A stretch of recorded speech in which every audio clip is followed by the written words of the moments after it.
Maximum मुलांची request होती की सर वर अर्थशास्त्राचा 9वा धडा स्टार्ट करा. भारतातील नाणे बाजार आणि भांडवल बाजार जो की आपल्याला आजपासून पाहायचा आहे. अतिशय महत्वाचा टॉपिक आहे. मी असं म्हणणार नाहीये की हा पूर्णच्या पूर्ण चॅप्टर इझी आहे. कुठं ना कुठं चॅप्टर टफ आहे कम्पेअर टू आतापर्यंत झालेले चॅप्टर्स. बट तुम्ही हा धडा नॉलेजच्या जर पर्स्पेक्टिव्हनं बघितलं तर हा धडा अतिशय इम्पॉर्टंट आहे. पहिल्या 8 धड्यांमध्ये मिळालेलं नॉलेज एकीकडे आणि ह्या 9व्या धड्यामध्ये मिळालेलं नॉलेज एकीकडे. करंट सिच्युएशन मध्ये जे भारतामध्ये रिअल लाईफ एक्झाम्पल्स बिझनेसशी रिलेटेड तुम्ही पाहता किंवा रिअल लाईफ मॉनिटरी ट्रान्झॅक्शन तुम्ही जर पाहता, ते जर समजून घ्यायचं असेल तर महाराष्ट्र सरकारनं अतिशय चांगलं काम केलेलं आहे. हा धडा तुमच्या सिलेबस मध्ये टाकलेला आहे. नमस्कार, मी प्रसाद सर तुमचा प्रत्येकांचं स्वागत करतोय DA2 अकॅडमीच्या अर्थशास्त्राच्या आणखी एका ब्रँड न्यू व्हिडिओमध्ये. या व्हिडिओमध्ये आपल्याला डिस्कस करायचं आहे भारतातील नाणे बाजार आणि भारतातील भांडवल बाजार. हा पूर्ण धडा चालू असताना मी तुम्हाला अनेक एक्झाम्पल सांगेन, केस स्टडीज सांगेन, जेणेकरून अनेक विद्यार्थ्यांना हा जो चॅप्टर अवघड जात आहे तो एकदम सोप्यातल्या सोप्या भाषेत कव्हर करण्याचा माझा प्रयत्न असेल. सर्वात पहिले मी जर तुम्हाला विचारलं की फुलांचा बाजार म्हणजे काय, तुम्ही असं विचार करता की सर जिथं फुलांची खरेदी केली जाते, जिथं फुलांची विक्री केली जाते अशांना फुलांचा बाजार म्हणतात. ठीक आहे. किराणा बाजार म्हणजे काय, की जिथे किराणा सामानाची खरेदी विक्री केली जाते.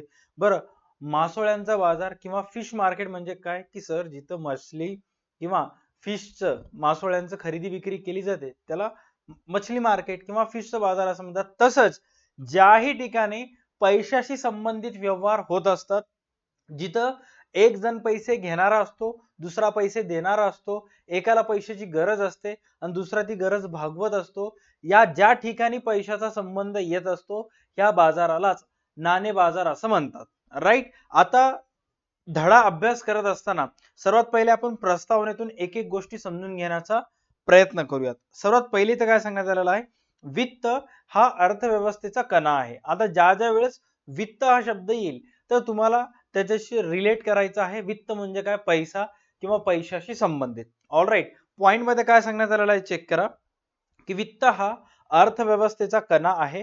म्हणजे भारतातल्या अर्थव्यवस्थेमध्ये जे पण गोष्टी व्हायलेत त्याच्यामध्ये मेन रोल कोणाचा आहे, वित्तचा आहे. वित्त म्हणजेच काय, मेन रोल भारताच्या अर्थव्यवस्थेमध्ये आहे पैशाचा. राईट. त्याच्यानंतर काय सांगण्यात आलेलं आहे, मूलतः वित्त हे पैशाच्या व्यवस्थापनाशी संबंधित असते. आता वित्त म्हणजेच काय, की थोडक्यात पैशाशी संबंधित व्यवस्थापन करणे. आता पैशाशी संबंधित व्यवस्थापन कोण कोण करते, काय काय नाही, चेक करा. पहिलं सांगण्यात आलेलं आहे, यामध्ये व्यक्ती, उद्योग संस्था आणि शासनाला विविध उद्देशांसाठी आवश्यक असणाऱ्या निधींचा समावेश असतो. आता नीट ऑब्झर्व करा, इथं पहिलं शब्द आलेला आहे व्यक्ती. व्यक्ती म्हणजे काय, तुमच्या आमच्यासारखे सर्वसामान्य लोक आपल्याला दैनंदिन आयुष्यामध्ये आपल्या गरजा भागवण्यासाठी जे पण आपले उद्दिष्टांचे आहे ते पूर्तता करण्यासाठी आपल्याला कुठं ना कुठं पैसा लागतो. पहिली गोष्ट क्लिअर झाली. उद्योग संस्था म्हणजे काय, देशामध्ये जेवढेही व्यापारी आहेत त्यांना व्यापारातील सर्व व्यवहार सुरळीतपणे व्यवस्थितपणे पार पाडण्यासाठी पैसा हा अतिशय महत्वाचा साधन समजला जातो. राईट. त्याच नंतर शासनाला विविध उद्देशांसाठी म्हणजेच काय, देशातील जे सरकार आहे त्या सरकारला सक्तीचे कार्य करण्यासाठी जे विविध सरकार वगैरे काम करत असते, राईट, ऐच्छिक कार्य वगैरे करत असते, तर ते कार्य करण्यासाठी सरकारला सुद्धा पैशाची गरज लागते. राईट. आवश्यक असणाऱ्या निधींचा समावेश होतो.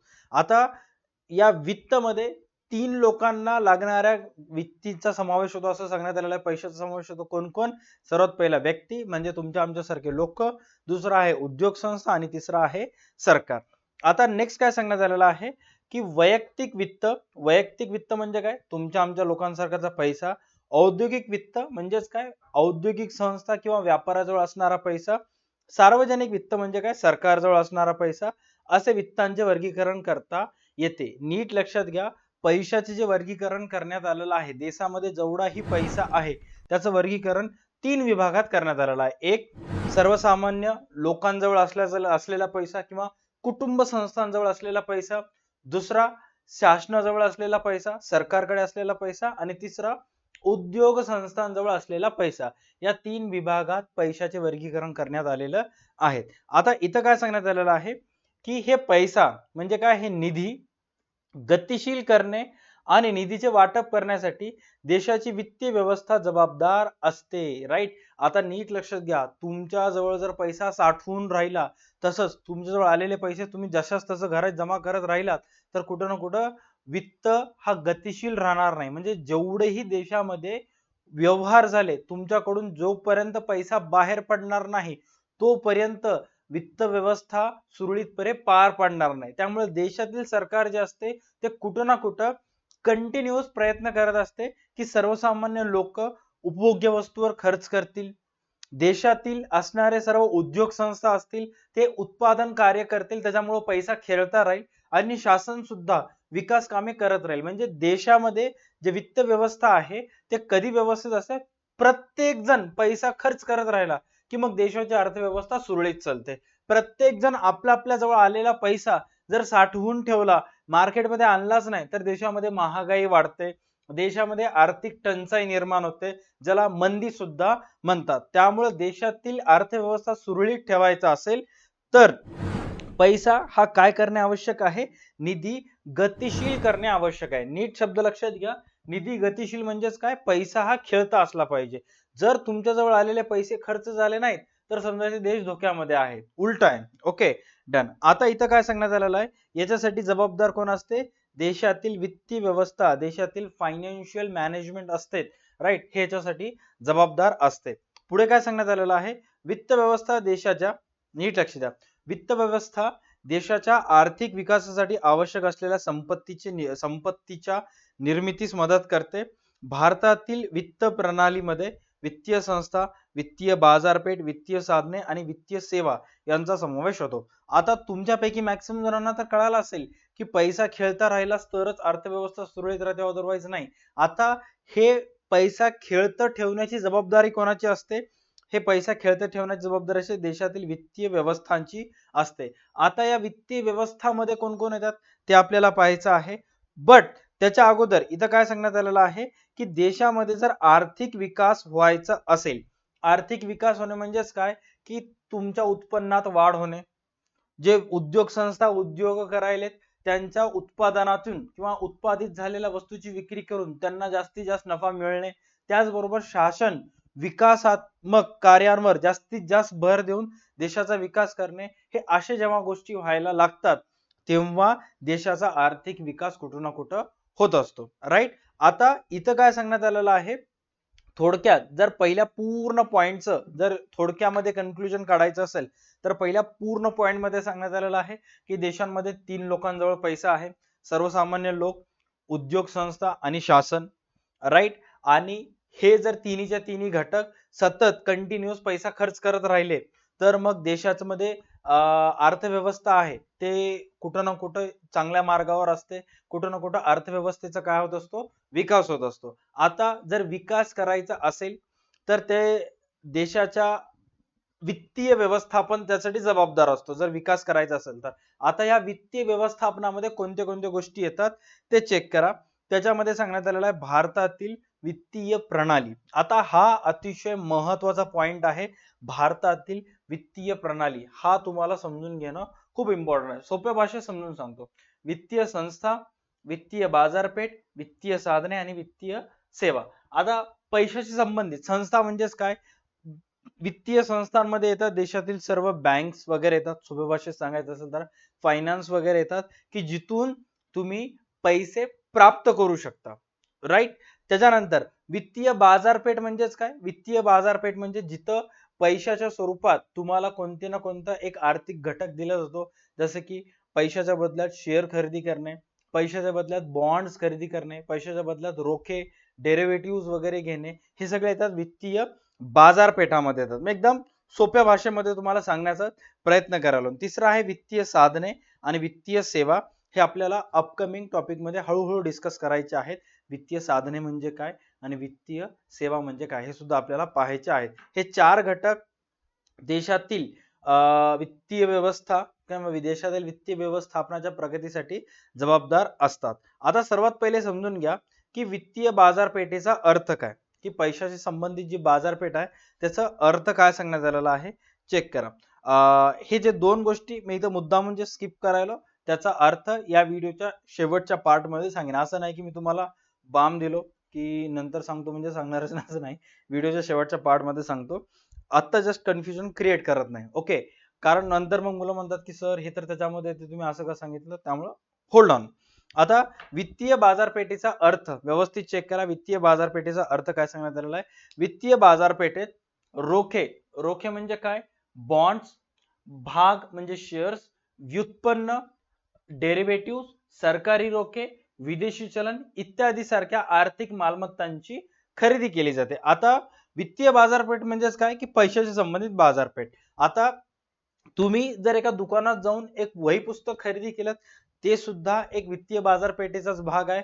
त्याच पैशाच्या साहाय्याने तुम्ही एखाद्या कंपनीचे शेअर खरेदी केलं, ते सुद्धा वित्तीय बाजारपेठेमध्येच येते. किंवा त्याच पैशानं, नीट लक्षात घ्या, त्याच पैशानं तुम्ही भाग खरेदी केलं, बॉन्ड्स खरेदी केलं, सरकारी बॉन्ड्स वगैरे खरेदी केलं, तर ते सुद्धा वित्तीय बाजारपेठेमध्ये येत असतात. ओके, प्लस पैशाचा मोबदला तुम्ही विदेशी चलन जरी घेतलं, ते सुद्धा विदेशी चलन वित्तीय बाजारपेठेमध्ये येते. अनेक जण सुद्धा भारताचं रुपया देऊन डॉलर्स खरेदी करतात आणि मग ज्याही वेळेस डॉलरची किंमत वाढली, त्या डॉलरचं रूपांतर रुपयामध्ये करून घेतात आणि बसल्या ठिकाणी जास्तीत जास्त पैसे कमवत असतात. हा सुद्धा वित्तीय बाजारपेठेचा एक भाग झाला. ओके, आता इथं काय सांगण्यात आलेलं आहे की वित्तीय बाजारपेठा मध्ये कोणते कोणते गोष्टी समावेश असतात किंवा कोणते कोणते घटक येतात चेक करा. बँका, बिगर बँकिंग वित्तीय संस्था, दलाल, म्युच्युअल फंड्स, वटनावळ ग्रहे, ज्याला आपण बिल ऑफ एक्सचेंज वगैरे म्हणतो, राईट, इत्यादी माध्यमातून चालतात. यामध्ये प्रामुख्याने नाणे बाजार व भांडवल बाजार या दोन भिन्न बाजारपेठांचा समावेश होतो. आता आपण आला मेन पॉइंटवर की आतापर्यंत तुम्हाला एवढं कळालं की बाबा वित्तीय बाजार म्हणजेच काय की पैशाशी संबंधित बाजार. आता जिथं पैशाशी संबंधित व्यवहार केले जातात, राईट, याच बाजाराचे दोन वेगवेगळे भाग केलेले आहेत. पहिला भाग आहे नाणे बाजार, की जिथं मनी मार्केट, ज्याला आपण इंग्लिश मध्ये काय म्हणतो, मनी मार्केट, की जिथं एकाला पैशाची गरज असते आणि दुसरा पैसा देणारा असतो. फिश मार्केटमध्ये किंवा व्हेजिटेबल मार्केटमध्ये काय होतं की एकाला भाजीपाला पाहिजे असतो आणि दुसरा भाजीपाला देणारा असतो, राईट. ज्या वेळेस मार्केटमध्ये एकाला पैशाची गरज असते आणि दुसरा पैसा देणार असतो, त्याचा समावेश नाणे बाजारात होतो. आणि ज्या वेळेस एका व्यक्तीला व्यवसाय उभारण्यासाठी किंवा व्यवसायाचं सक्षमीकरण करण्यासाठी किंवा व्यवसायाचं एक्सपेन्शन करण्यासाठी भांडवलाची गरज असते, तर त्यावेळेस त्या व्यक्तीला कोणी ना कोणी भांडवल देणारं असतं. ज्या वेळेस तुम्हाला पैशाची गरज असते, त्यावेळेस तुम्हाला पैसा मिळत असेल तर समावेश नाणे बाजारामध्ये होतो. आणि ज्या वेळेस तुम्हाला भांडवलाची गरज असते, जर तुम्हाला कोणी भांडवल देत असेल तर त्यास भांडवल बाजार असे म्हणतात. तर ऍट द एंड, नीट ऑब्झर्व करा, ऍट द एंड नाणे बाजारामध्ये किंवा भांडवल बाजारामध्ये देवाणघेवाण कशाची व्हायली, पैशाची ओलाली, बट त्याला स्वरूप वेगवेगळं आहे. एकाला नाणे बाजार म्हटलेलं आहे आणि एकाला भांडवल बाजार म्हटलेलं आहे. आता का नाणे बाजार म्हटलेलं आहे, का भांडवल बाजार म्हटलेलं आहे, हे आपल्याला ह्या पूर्ण चॅप्टर मध्ये स्टेप बाय स्टेप डिस्कस करायचं आहे. ओके, आता नीट लक्ष द्या. सर्वात पहिला पॉइंट आपल्याला डिस्कस करायचा आहे या चॅप्टर मधला, तो म्हणजे भारतातील नाणे बाजार, जिथं एखाद्या व्यक्तीला पैशाची गरज असते आणि दुसरा व्यक्ती ते पैसे देत असतो, राईट. आता इथं काय सांगण्यात आलेलं आहे, नाणे बाजार म्हणजेच काय, नाणे बाजार म्हणजे, नीट लक्ष द्या, एक्झाम मध्ये अनेक वेळा विविध प्रश्नामध्ये विचारला जातो की नाणे बाजार म्हणजे अल्प मुदतीचे कर्ज देणे घेणे होय. कोणत्या बाजारामध्ये अल्प मुदतीचे कर्ज दिले किंवा घेतले जाते, तर नाणे बाजारामध्ये. ओके, हा सदृश्य पैशाचा किंवा प्रति पैशाचा बाजार असतो. सदृश्य पैसा म्हणजे काय की तुमच्या हातामध्ये जे पण 500ची किंवा 50-100ची नोट आहे, तो सदृश्य पैसा झाला. किंवा प्रति पैशांचा बाजार. आता प्रति पैशांचा बाजार म्हणजेच काय की पैसा नाही पण पैशासारखं काम करते. उदाहरणार्थ गव्हर्नमेंट बॉन्ड्स असतील, व्यापारी हुंड्या असेल, वचनपत्रे असतील इत्यादी. आता या चॅप्टर मध्ये हे व्यापारी हुंड्या, सरकारी रोखे, वचनपत्रे असे शब्द अनेक वेळा तुम्हाला कन्फ्यूज करणार आहेत.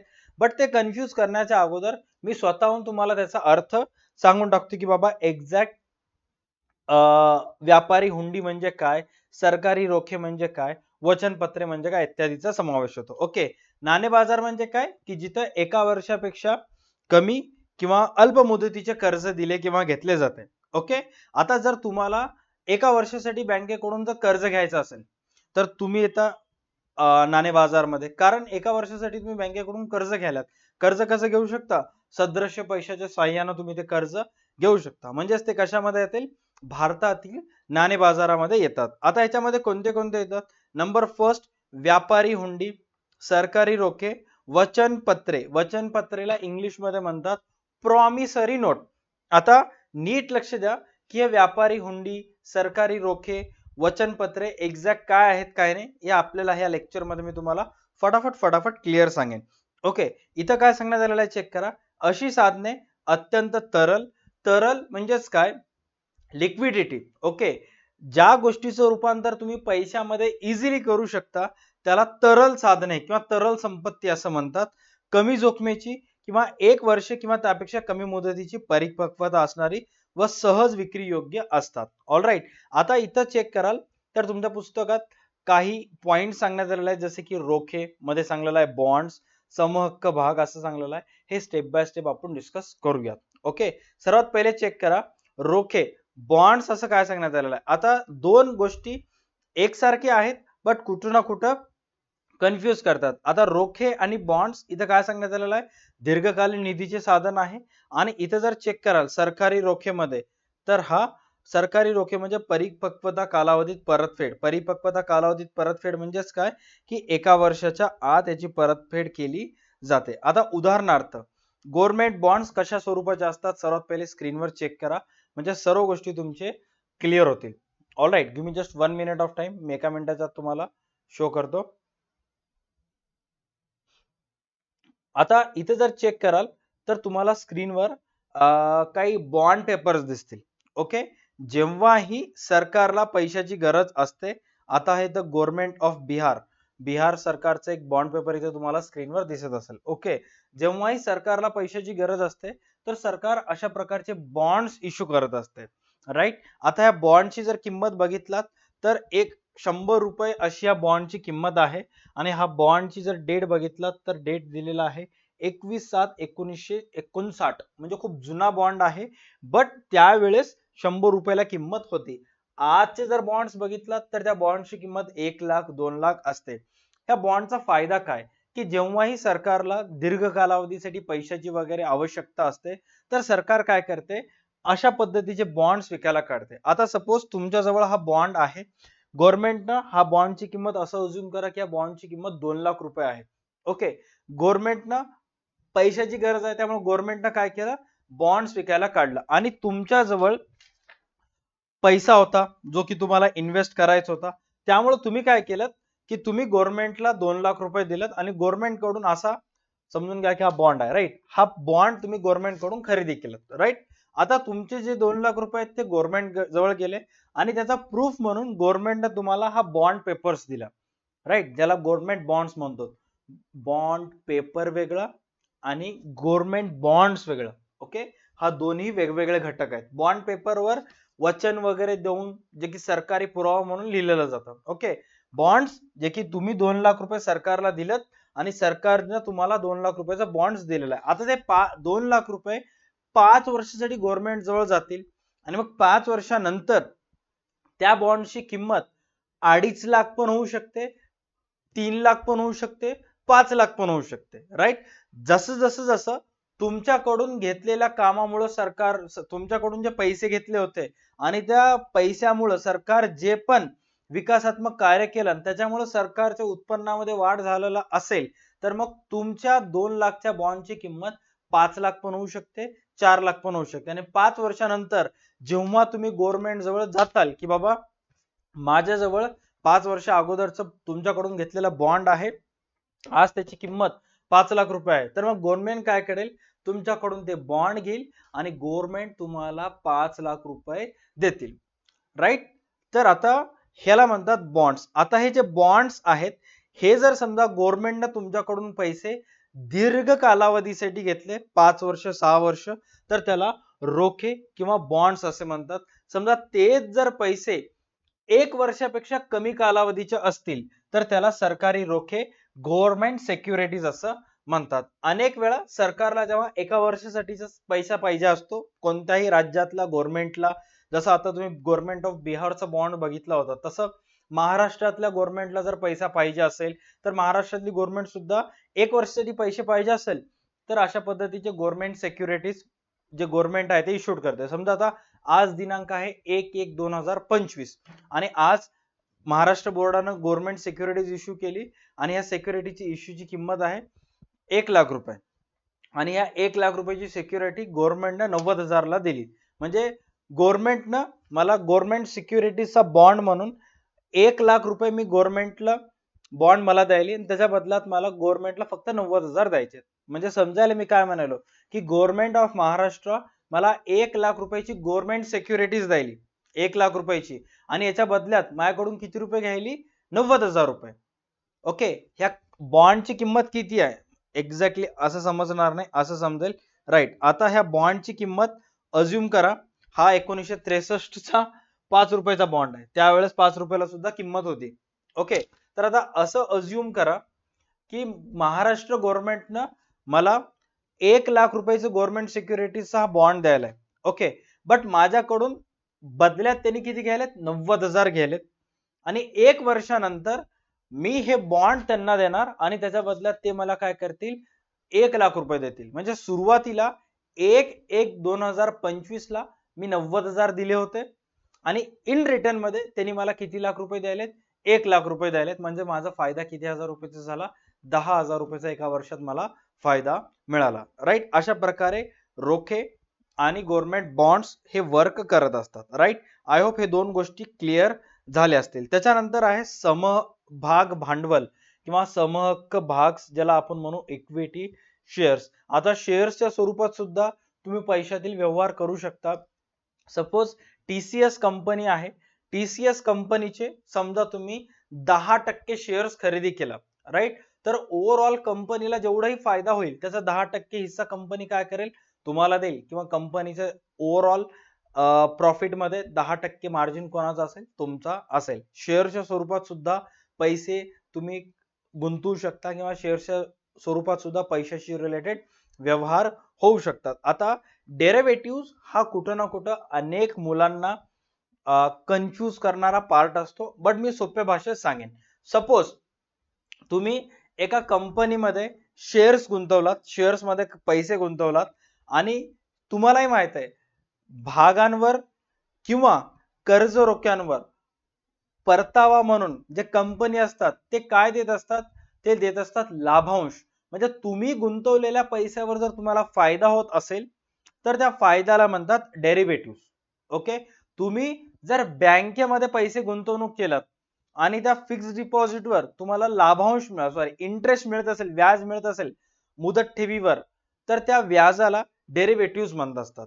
ऑलराईट, म्हणजे गुंतवलेल्या पैशातून मिळणे. आता डेरिव्हेटिव्हचं एक्झाम्पल जर तुम्ही ऑनलाईन सर्च केलात अनेक जण तुम्हाला हेच सांगतील की समजा दही जे आहे ते कशापासून तयार होतं, दुधापासून तयार होतं. राईट, तर दुधापासून दही तयार होत असल्यामुळं त्या दह्याला डेरिव्हेटिव्ह म्हटलं जाते आणि त्याच जर दहीचं तुम्ही ताकामध्ये रूपांतर केलं तर दहीचं रूपांतर ताकामध्ये होत आहे, त्यामुळे त्या ताकाला काय म्हणतात डेरिव्हेटिव्ह किंवा मठ्ठ्याला काय म्हणतात डेरिव्हेटिव्ह. असं या डेरिव्हेटिव्हचं आहे.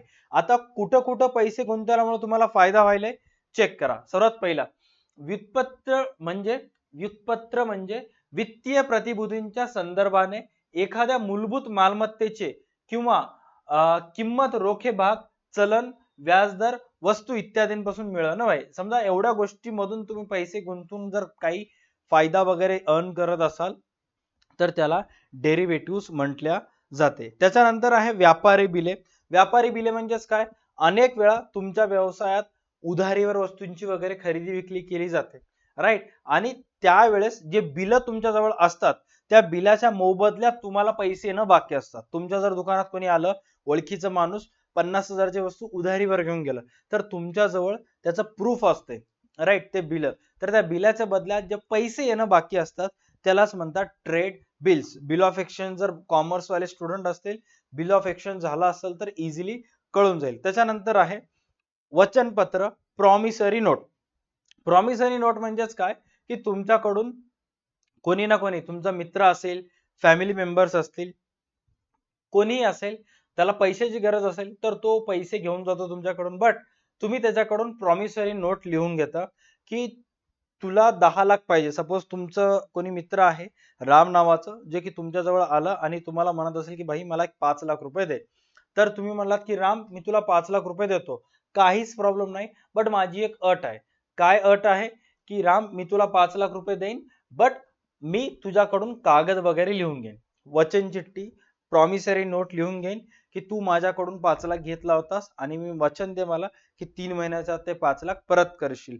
असं जेव्हा दोन व्यक्तीमध्ये करार होतो, राईट, प्रॉमिसरी नोट तयार होते, त्याला म्हणतात वचनपत्रे. ज्याच्यामध्ये एक जण वचन घेणारा असतो तर दुसरा वचन देणारा असतो. म्हणजे असे वित्तीय साधन आहे ज्यामध्ये एक पक्षाने दुसऱ्या पक्षाला मागणीनुसार किंवा भविष्यातील तारखेला निश्चित रक्कम देण्याबद्दल दिलेले लेखी वचन आहे. आता कुठं ना कुठं या पहिल्या व्हिडिओमध्ये तुमच्यापैकी अनेक विद्यार्थ्यांना क्लिअर झाला असेल की बाबा या पूर्ण धड्यामध्ये फक्त आणि फक्त पैशाशी संबंधित व्यवहार सांगलेला आहे की पैशाच्या संबंधित नॉट ओनली तुम्ही वस्तूची खरेदी विक्री करू शकता, बट पैशाशी संबंधित अनेक व्यवहार हे आपल्या दैनंदिन आयुष्यामध्ये होत असतात. आता ते व्यवहार उत्पादन घटक किंवा उत्पादन संस्था आणि कुटुंब संस्थांमध्ये असू दे, किंवा उत्पादन संस्था आणि शासनामध्ये असू दे, किंवा दोन उत्पादन संस्थांमध्ये झालेला असू दे, किंवा सर्वसामान्य व्यक्ती आणि शासनामध्ये झालेला असू दे.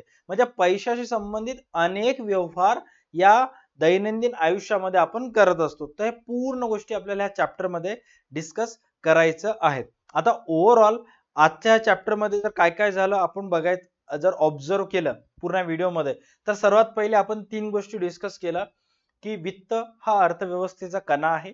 देशांमध्ये 3 लोकांजवळ पैसा आहे, सर्वसामान्य व्यक्ती, कुटुंब संस्था आणि शासनाजवळ असलेला पैसा आहे. आणि देशाचा जर विकास करायचा असेल, या 3 संस्थांजवळ असलेला पैसा खेळता असला पाहिजे. म्हणजे ह्यांच्याजवळ आलेला पैसा साठवून राहिला तर फायदा नाहीये. यांच्याजवळ आलेला पैसा जितकं ह्यांनी खर्च करत असतील तेवढं जास्त देशाचा फायदा आहे.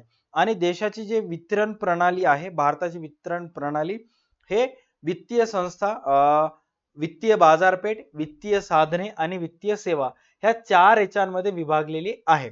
आता इथं चेक करा, सुरुवातीला मी व्हिडिओच्या सुरुवातीला सांगितलं होतं की देशामध्ये जे वित्तीय संस्था आहेत, राईट, वित्तीय जे भारतातील वित्तीय प्रणाली आहे ते 4 विभागात विभागलेली आहे. कोणती कोणती आहे? सर्वात पहिली वित्तीय संस्था, ज्याच्यामध्ये बँकांचा वगैरे समावेश होतो, फायनान्सचा. वित्तीय बाजारपेठा, वित्तीय बाजारपेठा म्हणजेच काय की जिथं पैशाशी संबंधित खरेदी व्यवहार वगैरे होत असतात, राईट. वित्तीय साधने म्हणजेच काय? वित्तीय साधने म्हणजे बॉन्ड्स, गव्हर्नमेंट बॉन्ड्स, रोखे, व्युत्पन्न, डेरिव्हेटिव्ह, राईट, हे अशा प्रकारची वित्तीय साधने. आणि वित्तीय सेवा म्हणजेच काय? वित्तीय सेवा म्हणजे तुम्हाला भाग भांडवल विकून जर पैसे जमा करायचे असतील तर ते सुद्धा वित्तीय सेवामध्ये येऊ शकतात. त्याचबरोबर तुम्हाला कर्ज पाहिजे असतील तर ते सुद्धा वित्तीय सेवा. वित्तीय सेवा म्हणजेच काय? पैशाशी संबंधित सेवा. एकतर कर्ज घेऊ शकता, पैसे जमा केलेले बँकेत ठेवी ठेवू शकता, हे अशा प्रकारचे सेवा सर्व वित्तीय सेवामध्ये येऊ शकतात. हे मी फायनल नाहीये, म्हणजे अंतिम वर्डिक्ट देत नाहीये किंवा अंतिम ज्याला असं म्हणतात की डायरेक्टली आता हेच येऊ शकतं असं नाही, बट चॅप्टरचा पहिला पार्ट आहे, समजावं म्हणून थोडक्यात सांगत आहे. ओके, आजचा हा पहिला पार्ट या चॅप्टरचा मे बी तुमच्यापैकी अनेक जणांच्या असं दिमागाच्या वरून रॉकेट गेलेला असेल, बट बिलीव्ह मी, जसं जसं जसं आपण हा चॅप्टर पुढे नेऊ तसा अनेक गोष्टी तुमच्या माइंड मध्ये कव्हर होत असतात, राईट. आता तुम्हाला माहित हवं, मध्ये जे पॉइंट सांगण्यात आलेले आहेत ते सुद्धा मी कव्हर करण्याचा प्रयत्न केलेला आहे, कारण इथून एक्झाम मध्ये अनेक वेळा प्रश्न आलेले आहेत. Okay, done. त्याच्यानंतर आपण बघितलं होतं भारतातील नाणे बाजार. भारतातील नाणे बाजारामध्ये म्हणजेच काय की जिथं अल्प मुदतीचे कर्ज वगैरे दिल्या जाते त्याला भारतातील नाणे बाजार असं म्हणतात. आणि हे अल्पकालीन कर्जाचे साधने आहेत. हे कशा कशाच्या स्वरूपात होऊ शकतात? व्यापारी हुंडी, ज्यालाच आपण इंग्लिशमध्ये म्हणतो bills of exchange, government bonds, promissory note या साह्यानं 1 वर्षापेक्षा कमी कालावधीचे कर्ज दिल्या किंवा घेतल्या जात असतात. राईट. त्याच्यानंतर भारतातील जे नाणे बाजाराची जे संरचना आहे ते कशा पद्धतीचे आहे? भारतातील नाणे बाजाराच्या संरचनेमध्ये कोणत्या कोणत्या गोष्टीचा समावेश होतो हे आपल्याला पुढच्या व्हिडिओमध्ये व्यवस्थितरित्या डिस्कस करायचा आहे, जो की अतिशय महत्त्वाचा पार्ट आहे. All right. आय होप हा व्हिडिओमध्ये अनेक गोष्टी तुमच्या क्लिअर झाल्या असतील.